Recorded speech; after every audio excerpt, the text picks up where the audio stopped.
Hey guys, welcome to my newest video for today, March 15th. It's going to be the next part of my top 100 favorite films of all time. This goes from 90 to 81, so we'll just get started. Number 90 came out in 1992. I didn't get to see it till 1998 because I never knew this existed until I saw a little movie called The Replacement Killers in the theater. And this was one of the two movies recommended that I watch, directed by John Woo, and I absolutely fucking love it. And that is Hard Boiled. I mean, what can you say about this movie? I love some Hong Kong cinema, mostly the ones directed by John Woo, with Chow Yun-fat, or with Jet Li, or with Jackie Chan. Holy shit, this is fucking awesome. I love the video game Stranglehold. I have to get it for PS3, though. I had it for Xbox, but I got rid of the Xbox, But this is a great movie. I wouldn't mind seeing... I gotta re-watch it better tomorrow, because I don't remember liking that one. But I think we can agree this is one of the best ones, but there's another one that is higher up on my list that I like more. So I can't really say too much about this, because we all know the story and all that. So yep, John Woo's Hard Boiled. Next one up, came out the year I was born, 1980, and it's funny because one other first film in a horror series is higher up, or like three of them, but this is my favorite horror film series of all time, and that of course is 1980's Friday the 13th. Again, don't really have to say much about it, we all know the story. It's great kills, great villain, great character in Alice and in Mrs. Voorhees. Like I said, a great everything. I don't really have to talk about it too much because we all know the story. So there we go, number 89, Sean S. Cunningham's Friday the 13th. Next one, I hope a lot of people have seen. If not, you have to. This is one of the best sci-fi comedies of all time. I was lucky enough to see this twice, because we wanted to see it because we are Star Trek geeks, and this was a total Star Trek ripoff that absolutely worked. And that, of course, is 1999's Galaxy Quest.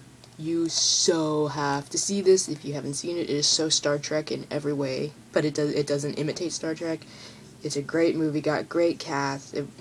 Alan Rickman totally steals the movie, in my opinion. Everything about this movie is great. The first time we saw this, we went back, we loved it so much, we went back the next night and we took my mother to see it, and she loved it as well. Someone asked me a couple years ago, would I want them to make a sequel? I said no, it's better on its own, even though it has that thing of now they've got the show back and blah blah blah blah. I just gave away spoilers, but that's okay. But no, I don't want a sequel to this. This was great on its own. So there we go, number 88, can't pronounce the director's name, but it's Galaxy Quest. Now here's one I'm gonna get so many comments about, but you know what, like I said, it's my list, I like what I like. It came out in 1998, was my second favorite film of that year, and had one of the best soundtracks of that year, one of the best songs. The song was nominated for an Oscar, and I think it should have won. And that, of course, was Armageddon. This is the Criterion Collection DVD, my very first one.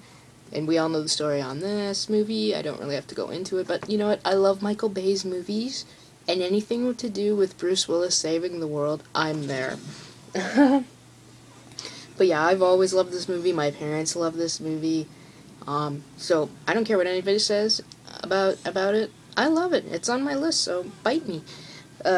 So yeah, the Criterion Collection DVD of Michael Bay's Armageddon, and I don't have a lot of Criterion Collection DVDs because they're just way too expensive and too foreign for me. So another absolute childhood favorite, and it's just so sad that the director is no longer with us because I think he had a hell of a lot more movies to offer us. And that, of course, is Ferris Bueller's Day Off at number 86. Again, don't really have to go into this because I hope everybody knows this movie very well. But I've always loved this movie. It's just one of my favorites, and now everybody knows where I learned how to be sick from school. I think everybody learned that too. But yeah, it's just so sad that John Hughes is no longer with us, because I think he had about at least a good more couple of years of movies in him. That made no sense, but that's okay. But yeah, you know what, I can't really talk about this because everybody knows the story, everybody loves it, and yada yada. So there we go, John Hughes, Ferris Bueller's Day Off. Again, don't care about his personal problems. One of my favorite, I'm talking about Mel Gibson, of course. I'm not Charlie Sheen. I'd want Charlie Sheen to go the fuck away. But yeah, this is another Mel Gibson movie I absolutely loved. I may like it a tiny bit more than Braveheart. I know that's insane.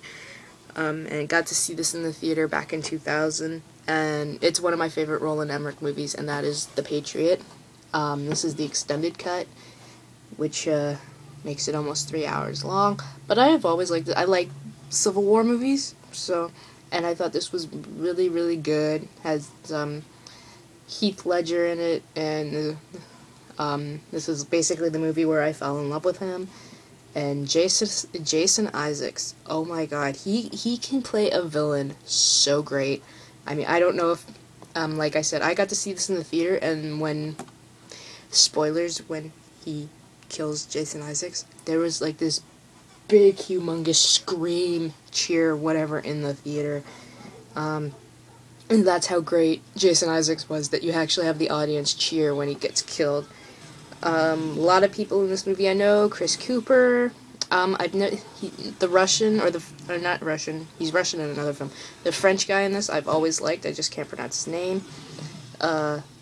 Rene, another guy I never named, but he's Odo in Star Trek Deep Space Nine. And all that. A lot of great characters, great cast. Awesome, awesome movie. So here we go. Roland Emmerich's The Patriot. And this one is very near and dear to me because it's the last greatest film of my childhood. It came out in 1993, and I don't think I really have to go into it what it is, and that, of course, is Jurassic Park. I was 12 when this came out, so they said it's PG-13, so your dad has to go accompany you, and I literally was like, are you fucking kidding me? Which I didn't say that, but I literally said, are you kidding me? They're like, yeah, you could get scared, and I'm like, okay, I started watching Friday the 13th when I was 6 or 7 or whatever. The one of the two of us is gonna get scared is my dad, and I was right. He was more scared than I was. I was just so enthralled with seeing dinosaurs on the big screen, because I'd never seen dinosaurs on the big screen before, but of course, who else to bring them back but Steven Spielberg and Stan Winston. Great movie. The sequels, number 2, I don't like. I just have it because I'm a completist. And number 3, I actually do like. But yeah, this is an excellent movie. I got to see this 4 times back in '93. And again, not much I can say about it because we all know the story and we all know how we feel about it. So there we go. Number 84, Steven Spielberg's Jurassic Park. I wish this thing would stop because it's my only light source. Number 83. I don't think half of us were expecting this to be as great as it was. Especially the Oscar nomination that the actor got was such a surprise and so well deserved. And that is 2003's The Pirates of the Caribbean, The Curse of the Black Pearl. I think we all had the same idea. It was like, go away. They're doing a movie based on one of their rides? What the fuck? But now look at it. Though, the second one was okay and the third one sucked. This was great. Johnny Depp, what can you say about him? He was fantastic. He deserved that Oscar nomination he got. Jeffrey Rush, who I've been a fan of since seeing him in Shine. That was great to see him. Keira Knightley, I love her, though we can all agree she could be Natalie Portman's twin. Jonathan Pryce, always a pleasure to see him. I am not really a big fan of Orlando Bloom, which a lot of people thought I went to see this for Orlando Bloom, and I said no, I actually have taste in actors, and considering at the time I had been in love with Johnny Depp since 1987. So, the fourth one looks okay. I'm just gonna wait and see how it does. I'm not gonna say anything else. But yeah, love this movie. Sequels, they're okay. Yada yada, and blah blah. Okay, and there we go. Number 83. I've never been able to pronounce the director's name, but maybe you could see it right there. That's his name. Pirates of the Caribbean: Curse of the Black Pearl. So, number 82. Again, I've said I'm not really big on foreign films. I just never have. I don't know why. But this is one of my all-time favorites because I love fantasy. And I thought, oh my god, this is fucking phenomenal. And that is, if I'm right, 2006 did this come out? I always get 2005 and 2006 movies mixed up. But that is Pan's Labyrinth. I loved it. There's nothing much more I can say than other. I loved it. I thought the girl in this was fantastic. The visual effects, everything about this movie is absolutely fantastic, and Guillermo del Toro is basically God when it comes to this kind of stuff. But yeah, like, again, not much I can say. We all know our feelings on this one. It's a fantastic film, and you can't go wrong. I'm probably going to get this on Blu-ray Steelbook pretty soon if I can find it. So there we go. Guillermo del Toro's Pan's Labyrinth. And number 81, and this is where we end it, is one of the few remakes on my list, and a remake I like a lot more than the original. Not just because of the special effects, but, well, once I show you the movie, you'll know why I picked it. And that, of course, is 2005's King Kong. I do like the original one, but I never felt anything for Kong in the original one. I felt it more for him in the 1976 movie, because it was a guy in the suit, and, like, yeah, this is CGI, but it's, you know, Andy Serkis doing his Gollum thing. So the guy in the suit and the guy with the CG balls on him gave Kong a hell of a lot of personality to make you cry when the ending happens. I love the cast. Jack Black could get on my nerves a lot, but this is like one of the only films I actually like of him. I love Naomi Watts. I've always loved her. Even though I hated The Ring, I loved her in that. Adrian Brody, he was pretty cool in this. Actually, the whole cast was really cool.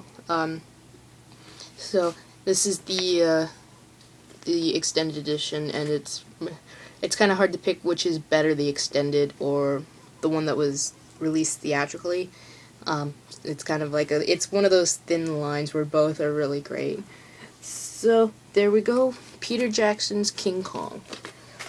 So yeah, that's the list. Where the next video will be from 80 to 71. And this is from what because I have, and I know Ramon asked me how am I remembering this. Well, I actually, because I'm part of JoBlo.com and we do tournaments there, I would do top 100 favorite films tournament and post the posters of all these films on the site, and I have them on Facebook. I'm not gonna write them all down, but yeah, that's how I remember them. I just have them up here so I can look and see, oh, this one's next, so this is the next one I'll talk about. So yeah, that's it. My next video shall be the next film series review. I might do that later today just to get it out of the way. So yeah, I hope you guys have had a good weekend, got a lot of cool DVDs and shit, and I hope you have a good day, watch a shitload of movies, and of course, as always, rate, comment, and I will see you in the next video. Bye.